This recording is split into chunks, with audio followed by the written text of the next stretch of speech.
Hey everybody, welcome back to 15 Good Minutes. You got Coach B hanging with the 18. JR, how you doing, buddy? Living, man, living life. I see you. Freddie, what's up, man? Hey man, I think I finally got acclimated to this damn heat in Texas, so it don't even bother me no more. It don't even bother me. Just go out, do what you got to do, and keep it moving. We just talked about it, right? We're in August. The first week of August is on us. This past week, there's a lot of notable stuff going on in the sports world. So what I'm gonna do today, guys, we're just gonna go rapid fire. I got some stuff on the board. I'm just gonna throw it out. I want to get your opinions on it, right? This past week, we lost a legend in Bill Russell, a guy that I just think was not just an ambassador to the game of basketball, but what he meant to Black Americans, specifically Black males, at a time like that, and playing in, I'll say it, a racist city like Boston, and bringing them rings and stuff. He had a lot more metal than many of us would have had in that time. You guys got anything, any memories of Bill Russell, either as a player or as a man? I've never seen him play. I never got I'm probably the oldest one here, but I never really got to see him play. But my dad talked so much about him. How great he was, as you said, as a man, a big part of the civil rights movement, and I just think that we don't pay enough homage, not only to Bill, but to a lot of the people that paved the way, that took the bricks and all those things for us. You know what I'm saying? And if you look at today, Jackie Robinson, Jackie Robinson, as well as Harry Belafonte, but we don't have those kinds of people around anymore. People, that tell me they're not voting because my vote don't count and all of that. And I just try to tell them, if your vote don't count so much, why you think they're trying to suppress your vote? Why you think they're trying to take your vote? Because it's important. And a lot of people gave their lives for people that look like me to be able to vote. I think to JR's point, I never saw Bill Russell play. I've seen the highlights and clips of him. He's so far from today's game and today's generation. The times were different, but he was a trailblazer. He helped lead the way for African-American males as coaches, which is something that we're still trying to get, when it's not as much of an issue in the NBA as it is in the NFL, but he was the first Black African-American head coach in a professional sport in Boston. And I think you kind of forget about it. My long-lasting memory will be of Bill Russell will be getting that Presidential Medal of Freedom, from President Obama.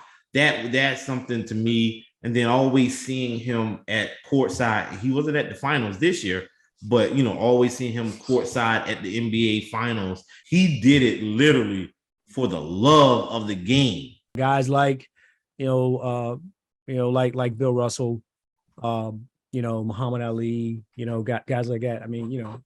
They were just cut from a different cloth, man. His legacy, it won't fade. You know what I mean? His legacy's not going to fade. So I don't know if anybody ever get 11 again. No. 11. Steve Kerr is close. Well, even if I'll say nobody's going to get 11 with the ratio of player to player coach. So of the 11, 9 are as a player, 2 is as a coach. Yeah. So Steve can't get that already because he's done playing. So he might get them like Phil had a bunch, you know what I mean? And I'm all for them cats that get him as coaches. But what he did, getting 9 as a player. Think about it, man. They had to change the game for that dude. They did, yeah. Think about that for a second. The way they changed some golf courses because of Tiger. Every now and again, greatness comes along, and it intimidates some folks. You know what I mean? I'm wearing my Cherry Blossom 2022 Washington's National T-shirt because earlier this week, my beloved Nationals gave away the last 2 remaining cogs of our team. Juan Soto and Josh Bell are gone to the Padres. Your quick thoughts, JR. They'll regret it in a while. You should have paid the guy. But if you look back, no one monkey starts no show, because Bryce Harper tried, you know what I'm saying? And they got one without him. So it could backfire. Like you said earlier today, San Diego's got a lot better, but they still got to put it together on the feet. I didn't think they would have traded him. Like JR said, pay the man. You didn't want to pay him for whatever reason, but I think a lot of it was probably the bridges were burnt at the All-Star game. I think the bridges were burnt at that point, and maybe Soto may have used that as leverage to get the hell out of Dodge. As a fan, I mean, Dee's at the game right now, and she wanted to go to this game. I said, you picked the wrong day to go because I don't think 22 is going to be there. But she's at the game, and who is it for the Mets? I think Jake DeGrom is DeGrom.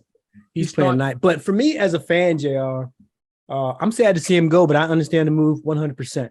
The new ownership is coming in. They made the best offer that they thought they could make, 440 over 15. So, and they don't have to, they just traded him. No money's changing hands right now. Yeah. And if you take a hard look at what the Nationals got in return, it's not bad. No, it's got good pitching for next couple of years. Good pitching, some good outfielding as well. So the Padres also picked up Josh Hader from Milwaukee, JR, a really nice closer. Any thoughts on him? He's been good. I think that they're building. Freddie, the Yankees picked up some pitching this week. Two cats from Oakland. From a postseason standpoint, they haven't had very good pitching the past couple of years.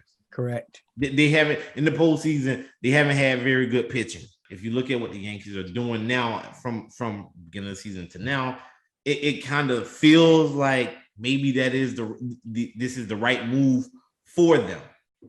I think they're doing what Yankees do. And I think they view this, as do some fans, as an all or nothing year. You have an MVP plan for you right now in a contract year.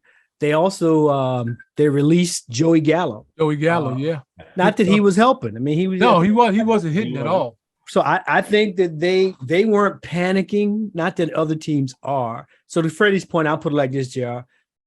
I think if the Yankees aren't in the World Series just because of something that they did, I think San Diego becomes a potential World Series team because of the things that they've done this week. Right. I'm going to wrap up with a couple rapid fire NFL things. What the hell's going on with Miami? I thought that case was over, but I remember now, back when they were talking about the dude was saying he was trying to throw games and stuff like that. Now, Freddie, when you told me he was dirty, I said, that's the same team. And in order to remove an owner in the NFL, you have to get 24 of 32. They got Deshaun getting 6 games. They got the owner. So, geez, I'll move into that. What do you think? What do you think about Deshaun's 6-game suspension? That's me. I think it's kind of light myself. Freddie, you think it's light? You think it's appropriate? You think it could have been harder? What? I read something today, which was, I'm not going to say it changed my perspective on everything, but I read what the judge said. And she said one of the things that did it for her was he always came to the appointments with a towel. The judge said, meaning she said normally the masseuse, they would have 3 layers of sheets and stuff like that when you get massages. You came with a small towel.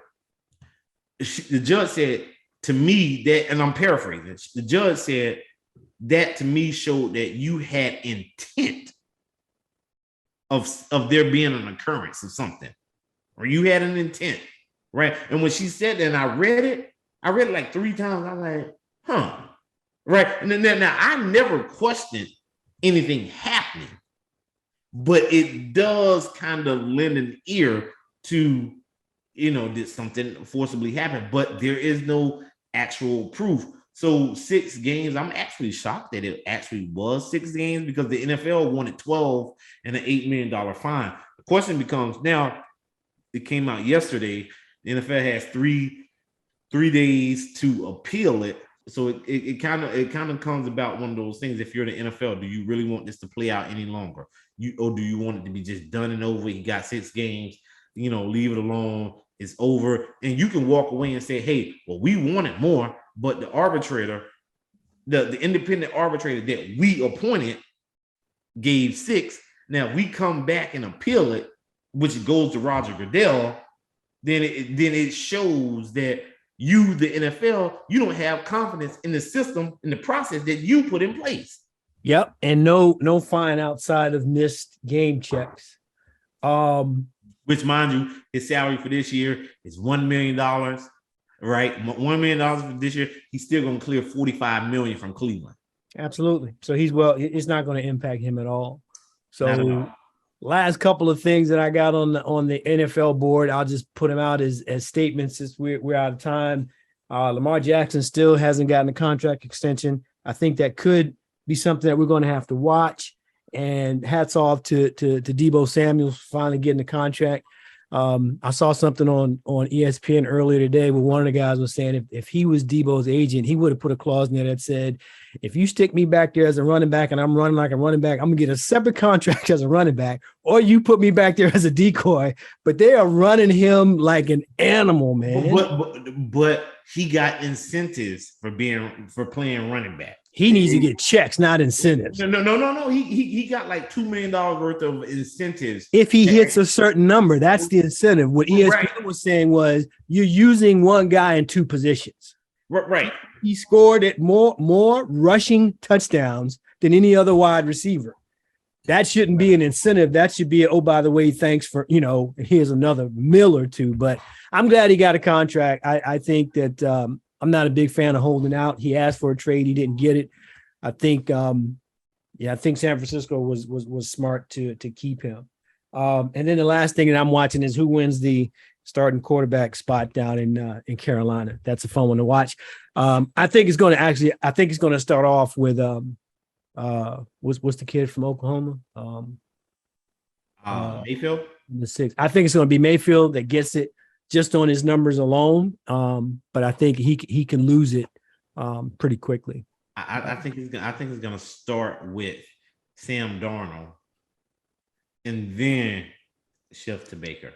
We'll see how it goes. We'll have to keep an eye on that.